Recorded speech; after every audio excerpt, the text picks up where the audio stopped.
Bonjour, aujourd'hui la CARSAT va vous présenter le service de santé au travail de Saint-Quentin et son équipe de prise en charge d'événements graves.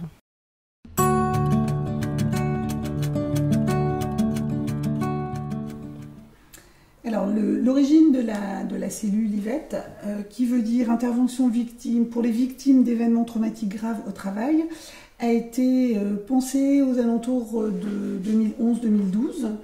À cette période, suite à des prises en charge non efficaces par les médecins du travail de salariés qui avaient pu être victimes d'événements graves sur leur lieu de travail, on s'est posé la question de comment on pouvait répondre à nos adhérents et notamment aux salariés. Partant de là, la direction a proposé à l'ensemble du personnel, médecins et infirmières, une formation sur ce qu'on appelle le defusing. On vous expliquera après par la suite ce qu'est le defusing, et qui était obligatoire pour l'ensemble des médecins et infirmières de la médecine du travail. Et certaines personnes du groupe, médecins et infirmières, ont voulu aller un petit peu plus loin dans cette prise en charge pour les salariés, et on a décidé de parfaire notre formation et de la compléter par une formation débriefing. Et on a décidé de créer cette cellule qui interviendrait pour prendre en charge les salariés victimes d'événements traumatiques sur le lieu de travail. On a donc créé une cellule composée de médecins, d'infirmières et de psychologues. Dans cette cellule, on n'est pas médecin, psychologue, infirmière, on fait tous partie de la cellule IVET, et quand on intervient auprès des salariés, on n'intervient pas nous en tant qu'infirmière ou en tant que médecin, mais on intervient en tant que membre de la cellule IVET, formé pour pouvoir apporter une réponse et un soutien aux salariés qui sont victimes de ces événements traumatiques sur le lieu de travail. Dans la cellule IVET, nous avons donc 5 membres et nous avons un planning au niveau des permanences pour pouvoir réguler au niveau des appels des entreprises. Donc en premier lieu, il y a l'entreprise qui va nous faire une demande. Si un de ses salariés ou plusieurs de ses salariés a été victime et témoin direct d'un événement grave sur son lieu de travail. Donc ça peut être une agression, un braquage, un accident mortel, enfin voilà, tout ce qui peut être traumatisant. Donc on enregistre la demande, donc on prend la demande, on prend tous les éléments que l'on a besoin, donc le nombre de personnes qui sont à prendre en charge, l'événement traumatisant en lui-même, vraiment les caractéristiques mêmes. Et ensuite, on fait un point en équipe pour savoir qui peut intervenir. Donc dans un premier temps, si on est dans les délais, donc on peut effectuer un defusing dans les 48 premières heures, qui nous permet vraiment de coucouner les personnes, vraiment d'être en accompagnement pur. Donc il n'y a pas du tout de notion de faire verbaliser les gens. S'ils n'ont pas besoin de parler, enfin, ils sont pas obligés. Ça peut très bien être fait par le chef d'entreprise, par des secouristes. Nous, en général, on a plutôt l'appel un peu plus tard, donc c'est pas forcément évident à mettre en place. Entre les 48 heures et les 12 jours, on peut faire un débriefing. Donc les gens sont pris en charge par la cellule. Nous avons un temps d'échange où là, on va plutôt partir sur l'action en elle-même, ce qui a été ressenti, sur les différentes attitudes de chacun, sur le rôle de chacun, vraiment revenir en détail plus sur l'événement en lui-même, ce qui va permettre à la personne en fait d'intégrer ce souvenir-là et de pouvoir ensuite, on va dire, refermer la case au niveau psychique et de dire voilà, je vais intégrer ce souvenir-là et pouvoir passer un petit peu à autre chose et m'en souvenir, mais sans forcément raviver des choses à chaque fois qu'on en parlera. Voilà. Et ensuite, donc, les personnes, une fois qu'on les a vues, on a toujours la possibilité de les revoir si c'est nécessaire. Il n'y a aucun souci, on est toujours disponible.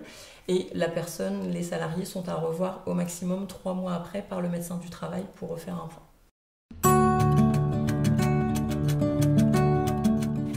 Pour illustrer les propos de mes collègues, je vais vous parler d'un cas que nous avons dû prendre en charge dans la cellule des victimes d'événements traumatiques au travail.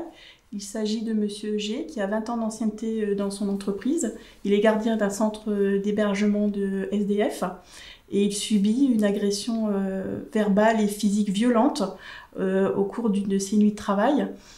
Donc nous sommes sollicités par son employeur en fait dans les 24 heures et nous avons pu le prendre en charge au sein de la cellule, à la fois en defusing, comme on a expliqué tout à l'heure la technique, et en débriefing.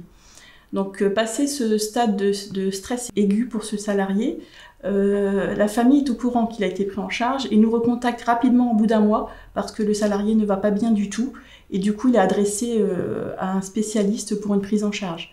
Donc ce salarié a bénéficié de cette prise en charge en défusing, en débriefing, puis par son médecin du travail pour une orientation spécialisée.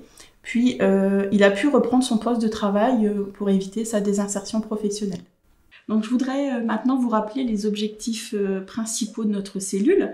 Il s'agit donc avant tout d'un soutien psychologique des salariés, de repérer au travers de nos défusing et débriefing les salariés qui sont à risque de développer un état de stress post-traumatique qui va obérer leur insertion professionnelle.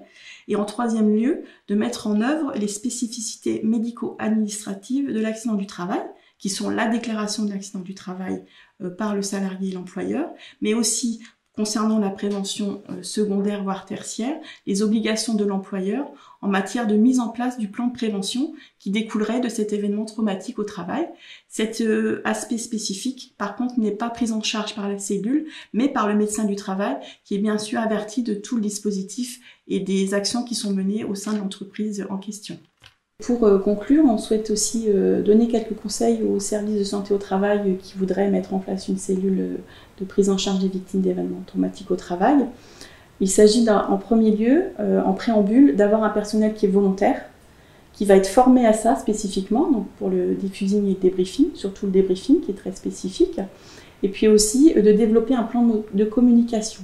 À la fois en interne, il faut que le personnel puisse proposer le service aux adhérents, et puis envers les adhérents, pour qu'on ait des flyers, des plaquettes, des supports pour expliquer que le service existe. Parce que c'est aussi une difficulté, c'est que les employeurs ne connaissent pas ce service ou cette possibilité de prise en charge des personnes de victimes d'événements traumatiques au travail.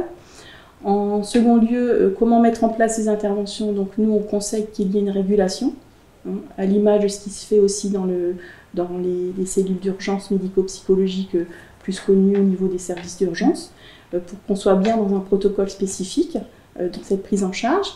Concernant l'intervention, effectivement, de se calquer sur les procédures qui existent, ne pas inventer les prises en charge, puisque c'est quand même assez particulier. Et puis en dernier lieu, concernant les suites qui sont données envers le salarié, donc comme on l'a déjà dit, une prise en charge et un repérage de l'état de santé du salarié à 3 mois par son médecin du travail, un plan de prévention qui doit être développé par l'employeur, concernant les risques qui ont amené à cet événement grave au travail, et puis concernant les intervenants, c'est-à-dire nous-mêmes, les membres de la cellule, qu'il puisse y avoir des moments d'échange, de formation, de mise à jour des connaissances et de débriefing du coup entre nous aussi.